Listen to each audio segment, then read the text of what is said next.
പാലക്കാട്ടുകാരുടെ സ്വന്തം ബ്രിട്ടീഷ് പാലം. പേര് ബ്രിട്ടീഷ് പാലം എന്നാണെങ്കിലും പണി കഴിപ്പിച്ചത് ബ്രിട്ടീഷുകാരല്ല. നിർമ്മാണ ശൈലിയും നിർമ്മാണത്തിനുപയോഗിച്ച അസംസ്കൃത വസ്തുക്കളും ബ്രിട്ടീഷ് നിർമ്മിതിയായി തോന്നിപ്പിക്കുന്നത് കൊണ്ട് വന്ന പേരാണിത്. പാലക്കാട് സിനിമാ ഷൂട്ടിംഗ് ഉണ്ടെങ്കിൽ ഒരു സീൻ ബ്രിട്ടീഷ് പാലത്തിൽ നിന്ന് നിർബന്ധമാണ്. ഗദ്ദാമ എന്ന ചിത്രത്തിലെ നാട്ടുവഴിയോരത്തെ എന്ന ഒറ്റ പാട്ടിലൂടെ ഈ പാലം പ്രേക്ഷകരുടെ മനസ്സിൽ ഇപ്പോഴും ഉണ്ടാകും. ഒടിയൻ, രാമലീല, ജംന പ്യാരി തുടങ്ങി 50ഓളം ചിത്രങ്ങളിലും ഈ പാലം കാണാം. കൊടുമ്പ് കരിങ്കരപ്പുള്ളിയിലെ 60 വർഷത്തിലേറെ പഴക്കമുള്ള ബ്രിട്ടീഷ് പാലം പാലക്കാട്ടുകാർ സമാധാനം തേടിയെത്തുന്ന ഇടം കൂടിയാണ്.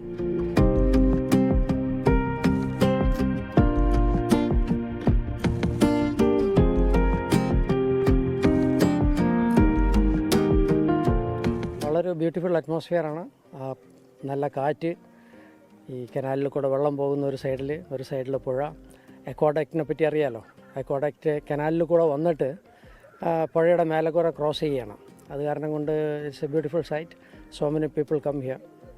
അക്വഡേറ്റ് മാതൃകയിലാണ് പാലം. ഒരു വശത്ത് വാഹനങ്ങൾക്ക് കടന്നു പോകാനുള്ള പാതയും നടുവിൽ മലമ്പുഴ കനാലും സമാന്തരമായി നടപ്പാതയും. ഇതിനൊക്കെ പുറമെ പാലത്തിന്റെ അടിയിലൂടെ ഒഴുകുന്ന പുഴ വീണ്ടും സഞ്ചാരികളുടെ കണ്ണിന് കുളിർമയേകും. വ്യൂ കാണാൻ വേണ്ടി വന്നോ? ഞങ്ങൾ മുമ്പ് അങ്ങനെ ഇടയ്ക്ക് വരലുണ്ട് ഇവിടെ. സാധാരണ തിരക്കുണ്ടായിരുന്നു. ഇന്ന് രാവിലെ കുറവാണ്. വൈകുന്നേരം നല്ല തിരക്കുണ്ടാവും. രാവിലെ അത്ര നടക്കാൻ വേണ്ടി മാത്രമേ ഉണ്ടാവുള്ളൂ. രാവിലെയും വൈകിട്ടുമാണ് ഏറെ തിരക്ക്.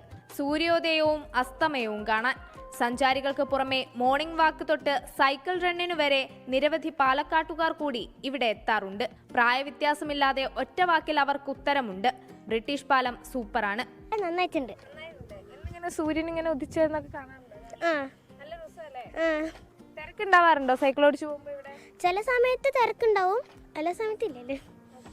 ഭൂപ്രകൃതി കൊണ്ട് നമ്മളെ വിസ്മയിപ്പിക്കുന്ന ഒട്ടനവധി കാഴ്ചകളും വിനോദസഞ്ചാര കേന്ദ്രങ്ങളും ഒക്കെ പാലക്കാട് ജില്ലയിലുണ്ട്. പക്ഷേ ബ്രിട്ടീഷ് പാലം വെറും ഒരു വിനോദസഞ്ചാര കേന്ദ്രം എന്നതിനപ്പുറത്തേക്ക് സമാധാനം തരുന്ന സ്ഥലം എന്നാണ് പാലക്കാട്ടുകാരുടെ നിർവചനം. ഇവിടെ ഒരിക്കലെങ്കിലും എത്തുന്നവർക്ക് അത് അനുഭവിച്ചറിയാനും കഴിയും.